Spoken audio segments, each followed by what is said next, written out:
नमस्कार मित्रों, इस स्पंदन की आज की कड़ी में मैं रामायण से एक वाकया लेके आया हूँ और उसका विवेचन है। देखिए, हम सभी समझते हैं कि कैकेयी ने बहुत बुरा किया भगवान राम के साथ, पर उसका दूसरा पहलू भी है। उसी पहलू से मैं आपको अवगत करा रहा हूँ। राजा दशरथ की तीसरी पत्नी कैकेयी भगवान राम से अपने बेटे भरत से भी ज़्यादा प्रेम करती थी। फिर क्या हुआ? फिर ऐसा क्यों हुआ कि कैकेयी के कहने पर ही राजा दशरथ को राम को 14 वर्ष का वनवास देना पड़ा। देखते हैं आगे कहानी में क्या होता। उन्हें राम से बहुत आशाएं थी। जब कैकेयी ने भगवान राम से 14 वर्षों का वनवास मांगा था, तब सबसे ज़्यादा भरत हैरान हुए थे, क्योंकि वह जानते थे कि माता राम से कितना प्रेम करती है। लेकिन आपको जानकर हैरानी होगी कि देवताओं ने कैकेयी से यह काम करवाया था। इसके पीछे एक रोचक कथा है।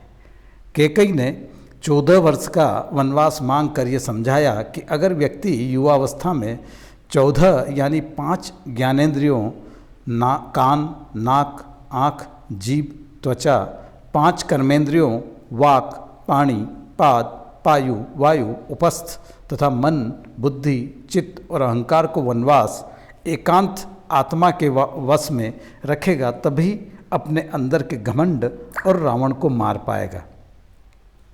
दूसरी बात यह थी कि रावण की आयु में केवल 14 ही वर्ष शेष थे। प्रश्न उठता है कि यह बात कैकेयी कैसे जानती थी? यह घटना घटित तो हो रही थी अयोध्या में, लेकिन योजना देवलोक की थी। कोप भवन में कोप का नाटक हुआ था। कैकेयी को राम पर भरोसा था, लेकिन दशरथ को नहीं था। इसलिए उन्होंने पुत्र मोह में अपने प्राण गंवा दिए और कैकेयी हर जगह बदनाम हो गई। अजसु पिटारी तासो सिर, गई गिरा मति फेर।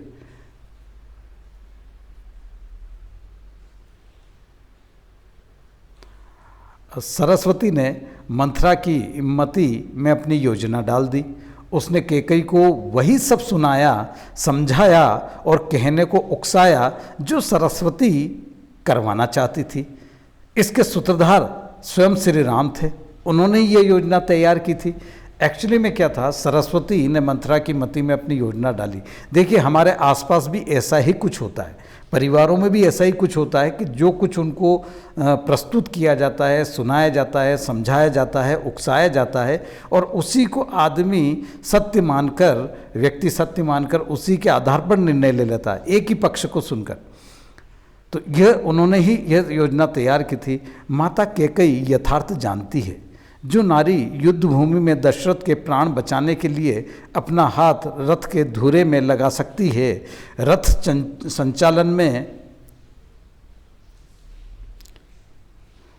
संचालन की कला में दक्ष है, वह राजनीतिक परिस्थितियों से अनजान कैसे रह सकती है? कैकेयी चाहती थी कि मेरे राम का पावन यश 14 भुवनों में फैल जाए, और यह बिना तप और बिन रावण वध के संभव नहीं था। कैकेयी जानती थी कि अगर राम अयोध्या के राजा बन जाते तो रावण का वध नहीं कर पाएंगे। इसके लिए मन में तप जरूरी था। कैकेयी चाहती थी कि राम केवल अयोध्या के ही सम्राट न बनकर रह जाए, वह विश्व के समस्त प्राणियों के हृदयों के सम्राट भी बने। उसके लिए राम को अपनी शोधित इंद्रियों तथा अंतकरण को तप के द्वारा तदर्थ सिद्ध करना होगा। रामायण और महाभारत दोनों में ही 14 वर्ष वनवास की बात हुई है।